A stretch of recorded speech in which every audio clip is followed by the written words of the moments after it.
আমরা পড়ব স্পর্শক ও অভিলম্ব চ্যাপ্টারের স্পর্শক অংশটি। স্পর্শককে ইংরেজিতে আমরা কি বলে থাকি? ট্যানজেন্ট। এবার ট্যানজেন্টের সংজ্ঞা আমরা একটু দেখে নেব। দেখো এখানে বলেছে যদি একটি ফাংশন y = fx হয়।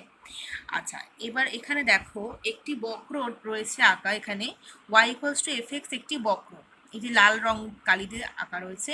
এখানে এই বক্রের ওপরে দুটো বিন্দু আছে, একটা p আর একটা q। এবার এই দুটো বিন্দুকে যদি আমরা যুক্ত করি তাহলে আমরা কি পাবো? এই বক্রের উপর একটি জ্যা পাবো। এবার এই জ্যায়ের ওপরে এই পি যে বিন্দুটি রয়েছে, এখান থেকে যে সরলরেখাটি যাচ্ছে, সরলরেখাটি বক্রটিকে ছুঁয়ে যাচ্ছে, সেজন্য মানে স্পর্শ করে যাচ্ছে, সেজন্য এই রেখাটিকে আমরা কি বলবো? স্পর্শক।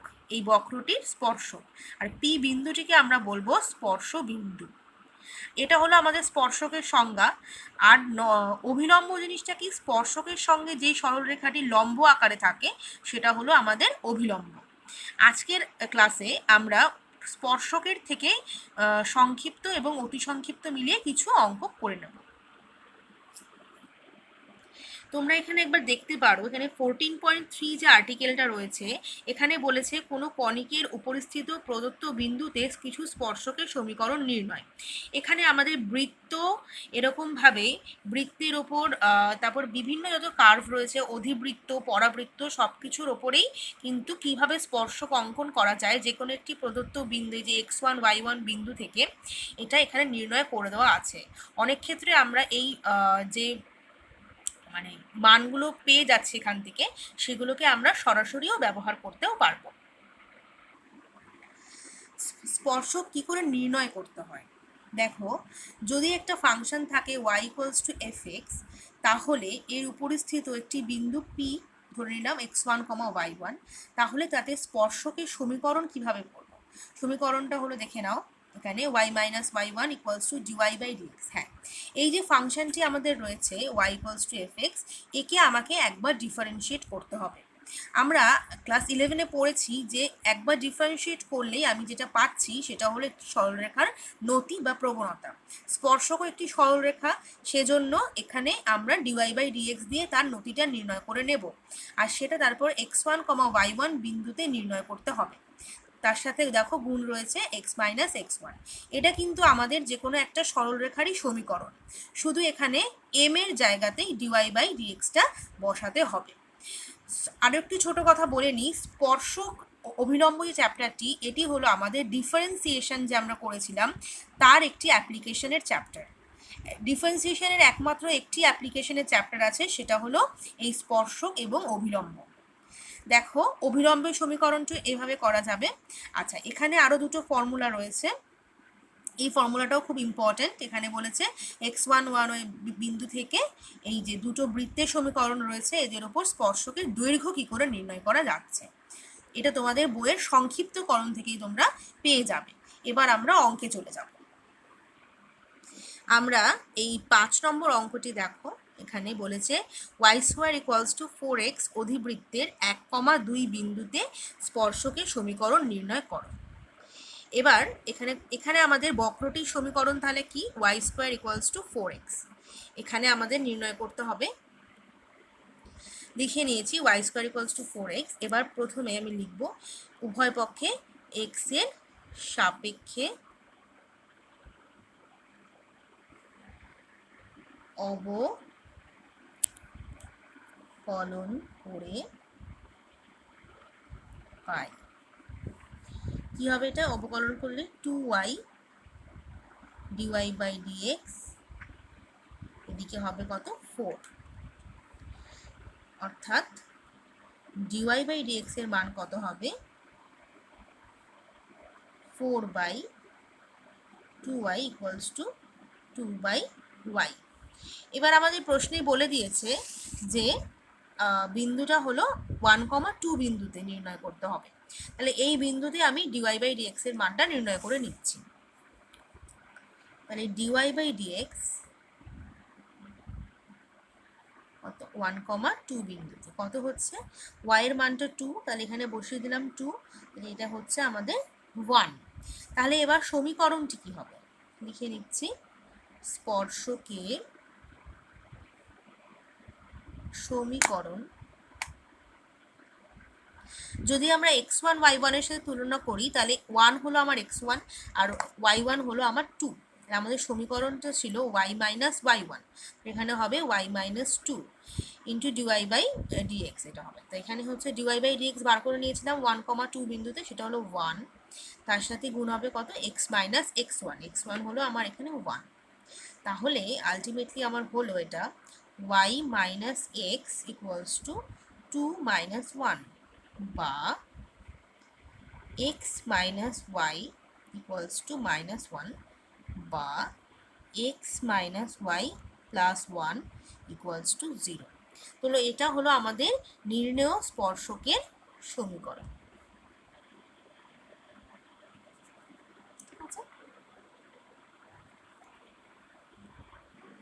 এবার আমরা এখানে অতি সংক্ষিপ্ত 13 নম্বর অঙ্কটিকে দেখো।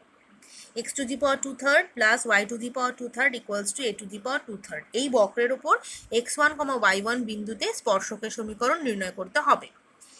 দেখে নাও, লিখে নিয়েছি। তো একে আমি উভয় পক্ষে x এর সাপেক্ষে অবকলন করে নিয়েছি। অবকলন করে কি পেয়েছি দেখো, এটাও x to the power n এর সূত্র দিয়ে করেছি। 2/3 x to the power 2/3 minus 1 plus 2/3 y to the power 2/3 minus 1 into dy by D X. ডান দিকে যেহেতু a ছিল কনস্ট্যান্ট, সেজন্য এটা 0 হয়ে গেছে। এখানে আমাদের ক্যালকুলেশন করে এসেছে x to the power minus 1/3 plus y to the power minus 1/3 into dy by dx equals to 0। এখান থেকে ডিওয়াই বাই ডিএক্স এর মানটা কত এসেছে দেখো, ইকুয়ালস টু মাইনাস এসেছে আগে, তারপর এখানে x to the power minus 1/3 divided by y to the power minus 1/3। আচ্ছা, এবার আমরা এটাকে x1, y1 বিন্দুতে নির্ণয় করে নিয়েছি। এখানে এসেছে দেখো, এখানে মাইনাসটাকে যেহেতু মাইনাস 1/3 ছিল, তো সেটাকে আমরা প্লাস করার জন্য ওয়াইটা উপরে চলে গেছে আর এক্সটা নিচে চলে এসেছে। আর এখানে ওয়াই এর জায়গায় y1 আর এক্স এর জায়গায় আমি x1 বসিয়ে দিয়েছি। এটা এরকম এসেছে। তাহলে স্পর্শকের সমীকরণটা কেমন হচ্ছে, এই যে y minus y1 equals to, এই যে নতিটা বেরিয়েছিল আমাদের এটা এরকম, এটা equals to x into x minus x1। এটা হলো আমাদের স্পর্শকের সমীকরণ। 28 নম্বর অঙ্কটি দেখো, -4,5 বিন্দু থেকে এটা x² plus y² equals to 16 এই বৃত্তে স্পর্শকের দৈর্ঘ্য নির্ণয় করতে হবে। এটা আমাদের ওই সংক্ষিপ্তকরণে যে ফর্মুলাটা দেখিয়েছিলাম সেই ফর্মুলাটা দিয়েই করতে হবে। দেখে নাও,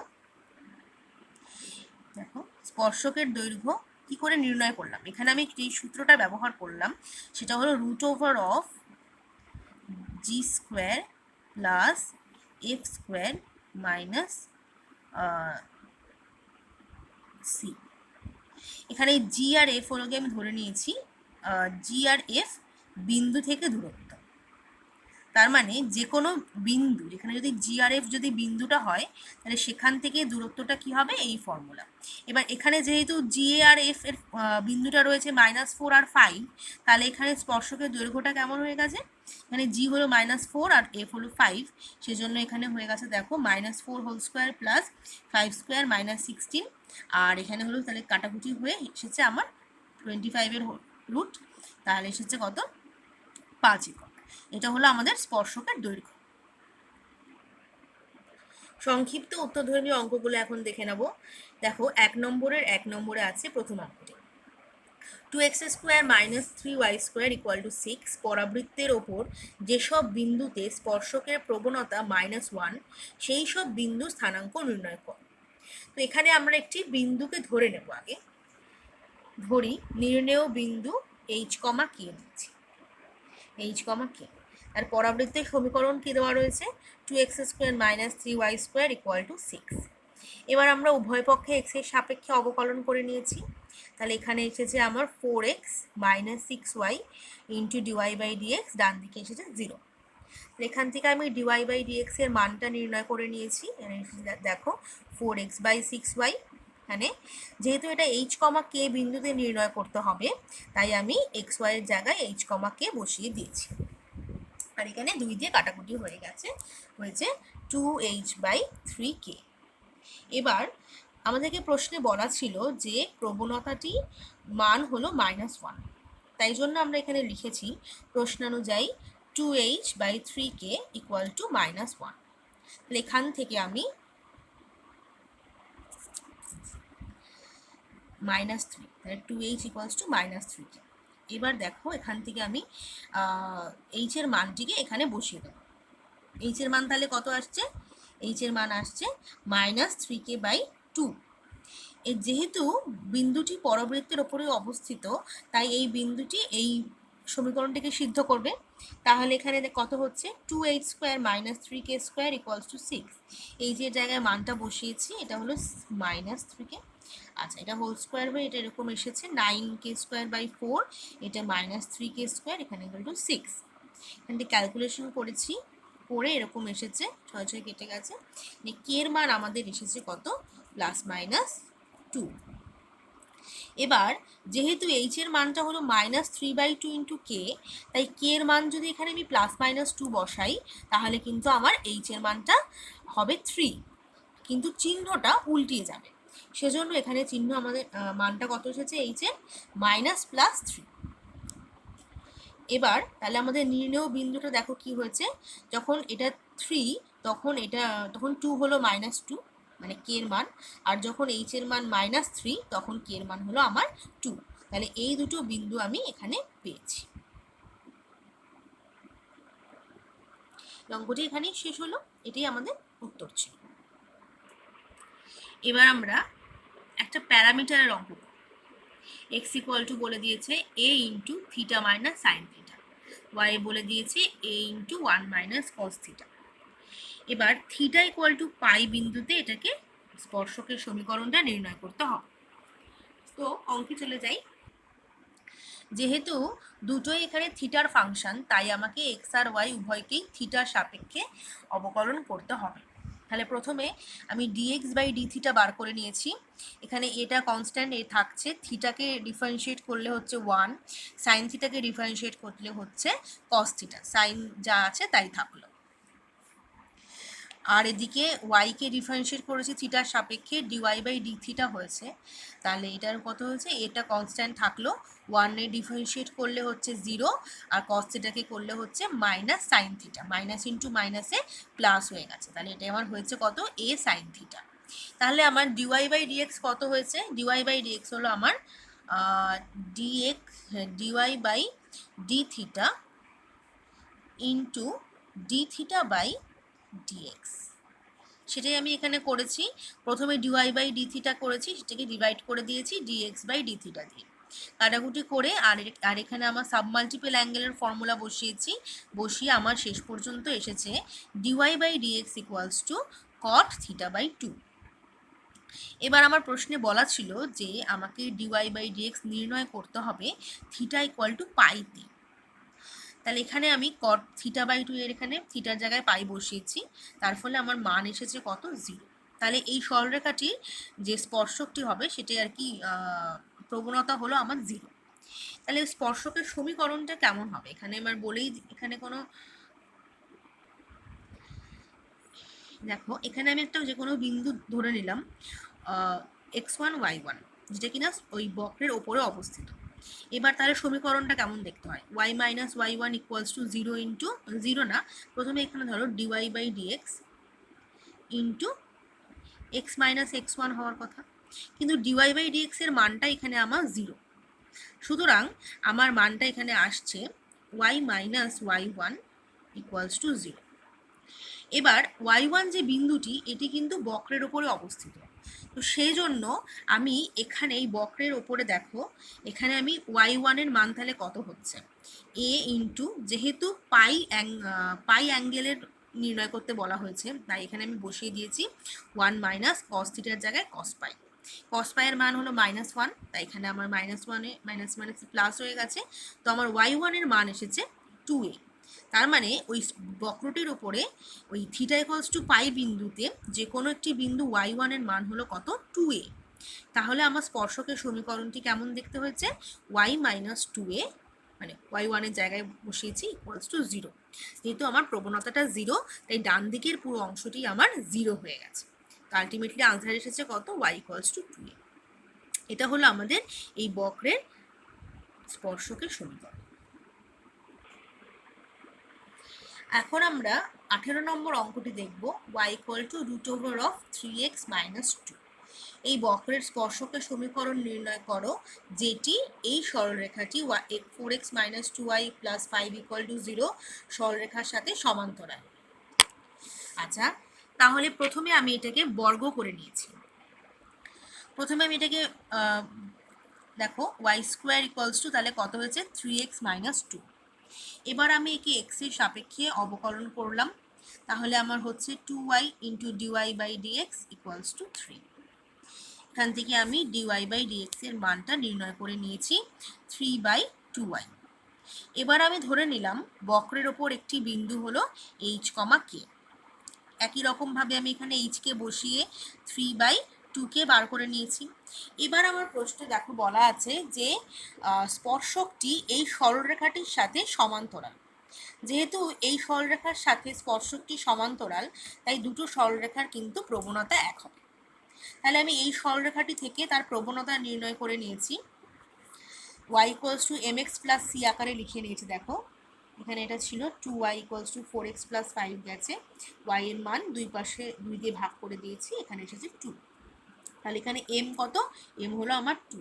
তাহলে প্রবণতাটা কত হচ্ছে? 2। এবার এই প্রবণতাটাই আমার কার সাথে সমান, যেটা কিনা আমাদের এখানে রয়েছে dy/dx at the point h, k। দেখো এখানে করেছি আমরা 3/2k = 2। তাহলে k এর মান কত আসলো? 3/4। এবার যেহেতু বিন্দুটি বক্রটির উপরেই অবস্থিত, তাই আমরা এই k এর মান দিয়ে h এর মানটাও নির্ণয় করে নিতে পারব। এই বক্রর যে সমীকরণটি ছিল y² = 3x - 2, সেখানে আমি y এর জায়গায় k এর মানটা বসিয়েছি আর x এর জায়গায় h এর মানটা বসিয়েছি। এখান থেকে আমি ক্যালকুলেশন করে h এর মানটা নির্ণয় করে নেব। 9/16 আর এখানে হলো 3h - 2। আচ্ছা, এখান থেকে আমি h এর মানটা নির্ণয় করে নিয়েছি। 9/16, এদিকে 2 চলে এসেছে, 3h। দেখো 41/16 হলো 3h, তা এটা ভাগ হয়ে আমার h এর মান এসেছে কত? 41/48। তাহলে পয়েন্টটা কত চলে এসেছে বক্রের উপরে? 41/48 - 3/4। তাহলে স্পর্শকের সমীকরণটা কেমন হবে? y - k = dy/dx at the point h, k × x - h। এখানে আমি h আর k এর মানটা দুদিকে বসিয়ে দিলাম। যে 3/4 = 2 × x - 41/48। এটা ক্যালকুলেশন করেছি আমি, করে এখানে এসেছে 4y - 3 = 8 × এখানে দেখো 48 - x -41/48। 8 দিয়ে 6কে কেটেছে, 8 দিয়ে 48কে কেটেছি, 6 হয়েছে এখানে।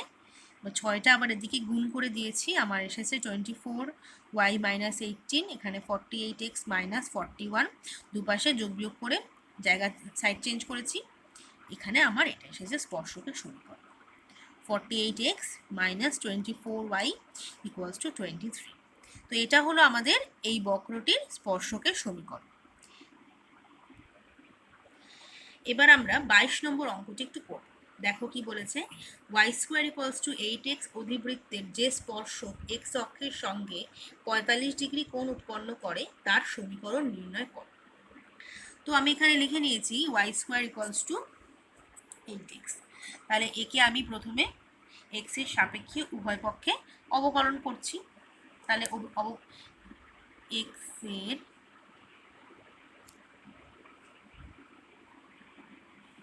সাপেক্ষে অবকলন করে পাই, কি পাচ্ছি? এখানে হচ্ছে আমার 2y dy/dx = হচ্ছে আমার 8, বা dy/dx এর মান হচ্ছে আমার 4/y, 2 দিয়ে ভাগ করে দিচ্ছি। এবার আমি ধরি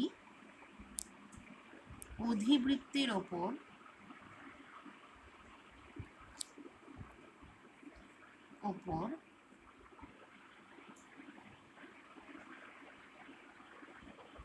যে কোনো বিন্দু x1, y1। তাহলে এই যে dy বাই dxটা বার করেছি, তাহলে এটা x1, y1 বিন্দুতে কত হচ্ছে?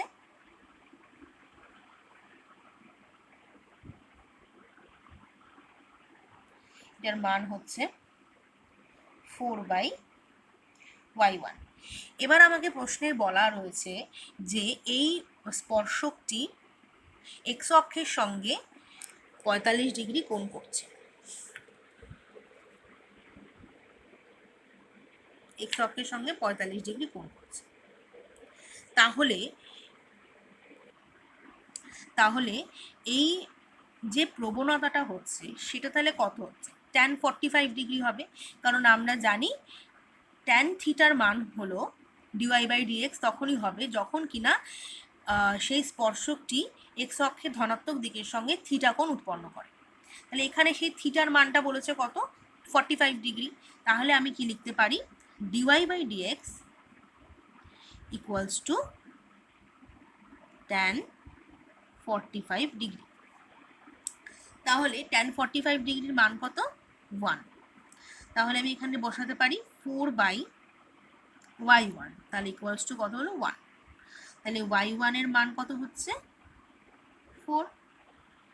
এবার যেহেতু এই যে বিন্দুটি আমরা ধরেছিলাম এই বিন্দুটি অধিবৃত্তের ওপরেই অবস্থিত, সেজন্য আমি এখানে y1 এর মানটা এখানে বসিয়ে আর x1 এর মানটা বসিয়ে আমি x1 এর মানটা বার করে নিতে পারবো। তাহলে আমি এটাকে 1 নম্বর সমীকরণ যদি দিয়ে দিই, তাহলে আমি কি লিখতে পারি? 1 নম্বর থেকে কি পাই? এটা বসাতে পারি y1 square equals to 8 into x1। তাহলে y1 স্কোয়ারের মান জানি আমি কত? 4। তাহলে এটা বসালাম 4 square equals to 8 into x1। তাহলে এটা কত হলো আমার? 16 ইকুয়ালস টু, সরি এটা 8 লিখতে হতো, 8 ইন্টু x1। তাহলে আমার x1 এর মান কত হলো? 2। তাহলে এইটাই হলো আমাদের নির্ণেয় বিন্দু, যেটা কিনা x1, y1, যেখানে কিনা স্পর্শকটা অঙ্কিত হয়েছে। তার মানে এটা হলো আমাদের স্পর্শ বিন্দু। তাহলে নির্ণেয় স্পর্শকটা করে ফেলি। তাহলে স্পর্শকের সমীকরণ কি হচ্ছে? স্পর্শকের সমীকরণ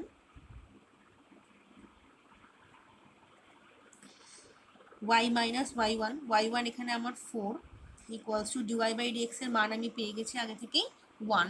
তাহলে 1 বসালাম ইন্টু x মাইনাস x1 মানে আমার 2। তাহলে এটা আমার হচ্ছে কত? y মাইনাস x, এদিকে 4 মাইনাস 2, বা y minus x equals to হচ্ছে আমার 2, বা এটাকে যদি মাইনাস কমন নিয়ে ঘুরিয়ে দিই তাহলে এটা হবে x minus y plus 2 equals to 0। তাহলে এটা হলো আমাদের নির্ণেয় স্পর্শকের সমীকরণ। তোমরা স্পর্শকের অঙ্কগুলো দেখে বুঝতেই পারছো অঙ্কগুলো কিন্তু সোজাই, শুধু আমাদের প্রত্যেকটা বক্রের ক্ষেত্রেই dy বাই dxটা নির্ণয় করে নিতে হচ্ছে। এবার যে অঙ্কটা আমরা করব সেটা একটু আলাদা ধরনের।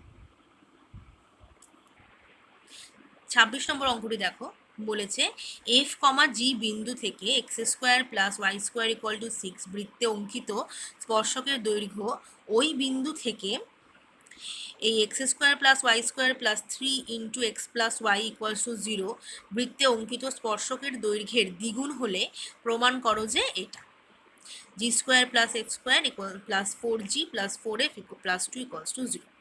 এই অঙ্কটা কিন্তু স্পর্শকের যে গতানুগতিক অঙ্কগুলো সেভাবে হবে না, এখানে আমরা স্পর্শকের দৈর্ঘ্য নির্ণয় করব ফর্মুলা দিয়ে। তো ফর্মুলা দিয়ে করলে এখানে দেখো এফ, জি বিন্দু থেকে এই বৃত্তটির উপরে অঙ্কিত স্পর্শকের দৈর্ঘ্য তাহলে কত হচ্ছে? এখানে আমি এক্স এর জায়গায় এফ বসিয়েছি, ওয়াই এর জায়গায় জি বসিয়েছি আর মাইনাস 6। তাহলে এটা হলো F square plus g square minus 6, এটাকে আমি 1 নম্বর দিয়ে রেখেছি। আবার এফ, জি বিন্দু থেকে এই বৃত্তটির উপরে তাহলে অঙ্কিত স্পর্শকের দৈর্ঘ্য কত হবে? এক্স আর ওয়াই এর জায়গায় যথাক্রমে আমরা এফ ও জি কে বসাবো। বসিয়ে বসিয়ে যা এসছে দেখো এটা। এবার বলা হয়েছে এই দুটো দৈর্ঘ্য আমাদের সমান। তাহলে প্রশ্নানুযায়ী কি হলো? দেখো root over of f square plus g square minus 6 equals to 2 into এটা। উভয় পক্ষে আমরা এটা সমান বলেনি, এটা বলেছে দ্বিগুণের সাথে সমান, তাই জন্য আমি 2 গুণ করেছি। আচ্ছা, এবার তাহলে আমি উভয় পক্ষে বর্গ করে নিয়েছি, এটা এসেছে 4 ইন্টু এটা। এবার আমরা এফগুলোকে একদিকে নিয়ে গেছি, জিগুলোকে সব একদিকে নিয়ে গিয়ে ডান দিকটা আমি শূন্য করে দিয়েছি। এবার যোগ বিয়োগ করেছি, করে আমার এখানে এসেছে -3f² -3g² -6 -12f -12g। এখান থেকে আমি 3 কমন নিয়েছি, -3 কমন নিয়েছি। কমন নিয়ে আমার দেখো এরকম এসেছে, এটাকে আমি একটু সাজিয়ে নিয়েছি, নেওয়ার ফলে আমাদের উত্তরটি চলে এসেছে। এটাই আমাদের প্রমাণ করার দরকার ছিল, তো এটা আমি প্রমাণ করে ফেলেছি। g² + f² + 4g + 4f + 2 = 0।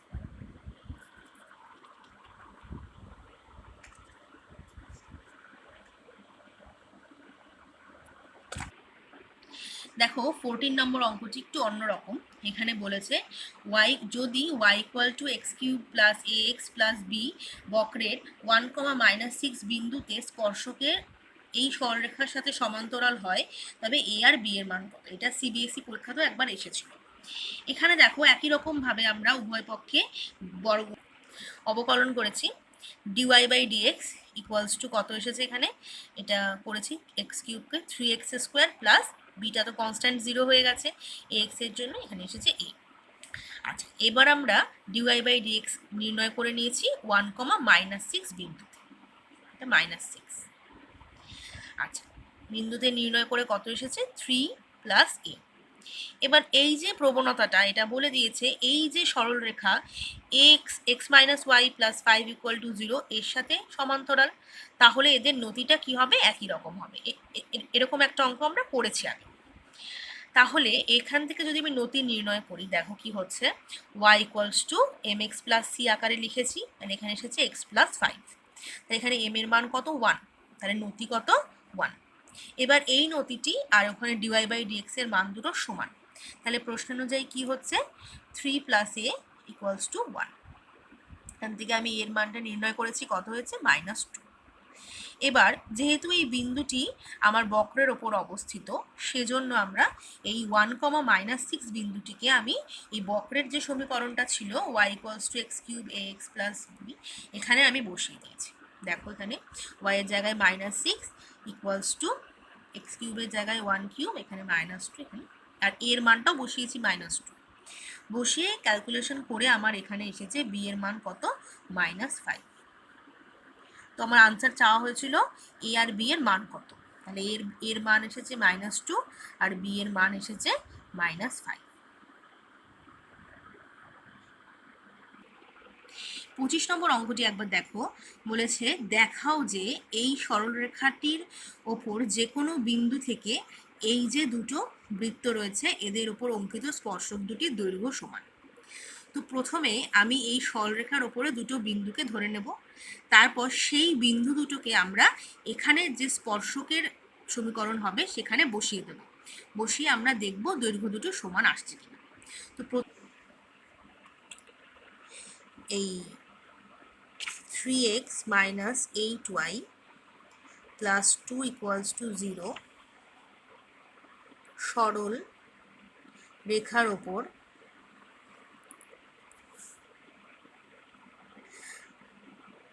Alpha, beta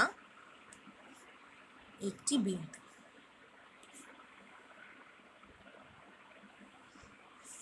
তাহলে এই বিন্দুটি এর উপর অবস্থিত, তাহলে এটা হবে কত?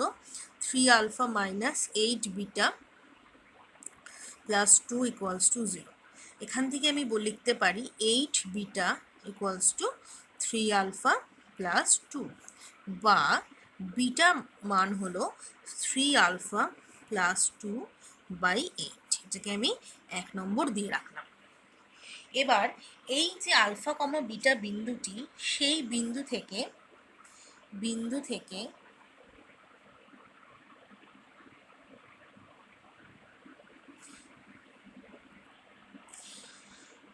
এবার আলফা বিটা বিন্দু থেকে এর উপরে অঙ্কিত স্পর্শকের দৈর্ঘ্য কত হবে? ধরে নিয়েছে এটাকে p = কি হবে? √α² + β² 2α - 10β + 12। এবার এখানে আমরা বিটার যে মানটা পেয়েছি আলফা দিয়ে সেই মানটা আমি বিটার জায়গায় বসিয়ে দেব। ঠিক আছে, তাহলে এটা হচ্ছে root over of alpha square যেমন আছে থাকলো, বিটার জায়গায় বসছে আমার 3 আলফা প্লাস 2/8 তার whole square plus 2 alpha minus 10 into 3 alpha plus 2 নিচে 8 প্লাস 12। এখানে আমি মানটা বসিয়ে দিয়েছি। এবার এই মানটা যদি ক্যালকুলেশন করে দেখি তাহলে দেখব এর যা মান আসছে আবার পরের যে সমীকরণটি তার উপরে যে স্পর্শকটি রাখবো তার মানটাও সমান আসবে। দেখো আবার আলফা কমা বিটা বিন্দু থেকে আমরা x square plus y square minus 4x plus 6y plus 8 equal to 0 ওপরে যে স্পর্শকটি আঁকবো তার দৈর্ঘ্য হবে, ধরে নিয়েছি আমি টি, এখানেও এটা এরকম আসছে। তো আমি এখানেও আমি বিটার জায়গায় ভ্যালুটা আলফার ভ্যালুটা বসিয়ে দিচ্ছি। বসছে কত 3 alpha plus 2/8 whole square minus 4 alpha plus 6 into root over 3 alpha plus 2/8 plus 8। এই দুটো ভ্যালু আমাকে সমান দেখাতে হবে। তো আমি ক্যালকুলেশনটা করে নিচ্ছি। এখানে ক্যালকুলেশন করেছি, দেখো এখানে টি সব মানগুলো বসিয়ে দিয়েছি। এখান থেকে দেখো এই যে পি, এই পিটাকে আমি হোল স্কোয়ার করে নিয়েছি, তার ফলে আমার রুটটা চলে গেছে। এবার এখানে আমি আলফা স্কোয়ার যেখানে মানগুলো যাচ্ছিল সেটাকে হোল স্কোয়ার বসিয়েছি, 3 আলফা প্লাস বিটা প্লাস 2/8 এটা হোল স্কোয়ার বসিয়েছি, 2 আলফা যা যা মান ছিল সব বসিয়ে দিয়েছি। সব বসিয়ে আমি ক্যালকুলেশন করেছি, ক্যালকুলেশন একটু বড়ই হয়েছে, হয়ে আমার এখানে এসেছে শেষ পর্যন্ত 73 alpha square minus 100 alpha plus 612 divided by 64। এবার আমাকে দেখতে হবে যে পরবর্তী যে স্পর্শকটা সেটার মানও একই আসছে কিনা।